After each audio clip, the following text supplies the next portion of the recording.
Hi everyone, my name is Sarah Beth, and I just finished reading REAMDE by Neal Stephenson. This book is about 1,050 pages long and was published in 2011.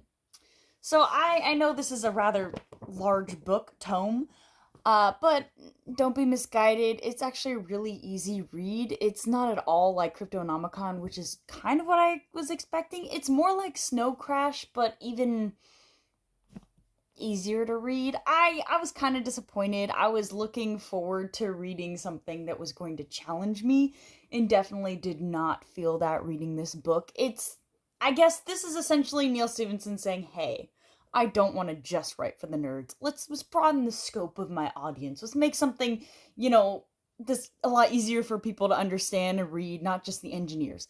Okay, I get it. All right, I understand this is probably easier to sell, but it just in the end it just felt like a thriller, like a political thriller, because even though I love the play on the title. The title, I love it so much because if you know anything at coding, you usually have a readme file to kind of explain what a repository is doing, or like, essentially set of scripts or files. So you have this readme and saying, "Hey, this is what it's doing," and there's a little play on it to do reamd, because it's misspelled because a virus wreaked havoc on a game called T-Rain. And so there's a big cast of characters, much like his other works, and you have a very linear structure. It even goes, each chapter is essentially day 0, day 1, day 2, day 3. And it centers around the Forthras family. Richard, who is kind of a black sheep, but almost a patriarch because he provides for everybody. But he's the black sheep. He comes and he visits his family in the Midwest every so often. He used to be a marijuana smuggler, but now he's kind of a titan of the video game industry because he made T-Rain, or he's the head of that. And then you have his niece Zula, who was adopted from Africa from a not a good situation, essentially. So she's coming into this as a young girl, and we pick up when she's 25, and he is in his, I assume, 50. He's older, middle age. I don't believe you get a specific number. They meet up at the reunion. She's working under her uncle when, tragedy strikes. Essentially, her boyfriend is a POS and has a money deal with the mafia and gets Zula in trouble with him, and they both get kidnapped, and Richard is essentially trying to find him. That's basically the whole Nambo. Hilarity ensues, more things happen, everything just gets more jumbled and jumbled. And during this time, T-Rain is hit with a virus. That's the program that Richard is in charge of. And somehow that relates to Zula being abducted by the Russian mafia. And then it brings in terrorists. I'm not even going to tell you how or why, because that is technically a twist.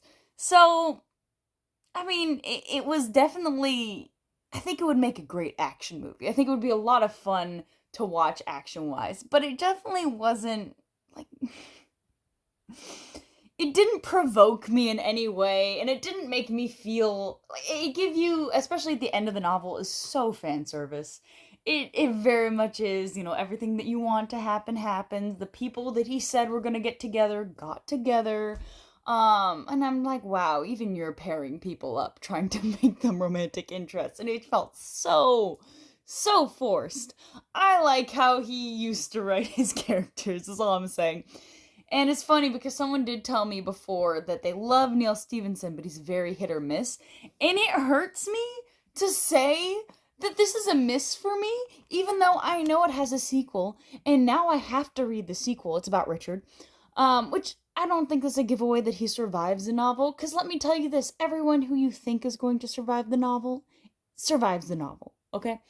And, like, I just wanted it to be better, and I know somehow this relates to Cryptonomicon, that universe, so now I know I have to continue on this track. And so you have Cryptonomicon, which is, the shining beacon over here of hope.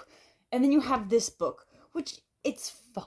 Okay, it didn't hurt me, but it just didn't give me that feeling of, Like, there's no technical details at all in this novel. If you've ever played a video game in your life, you don't even actually need to play a video game to understand when they talk about video games. It's like, we have a raiding party, and I press buttons really fast. All these buttons. And I feel like at this point in time, if you don't understand Control Shift key, just the idea that that exists and you can do it on a keyboard, you will never be lost. I think that's as technical savvy as this book gets. It's very much also just the way that there's some characters that are security consultants in which, they say they're hackers, and I'm like, well, which one is it? I guess technically they can be the same thing, but it's just they're not explaining exactly what they're able to do or not do. Because at times you think, oh wow, this person's a software coder. And at times you're like, oh wow, this person's a hacker. I'm like, are they both? Are they one? Give me an idea of exactly who they are. And you don't. The characters, they're pretty flat.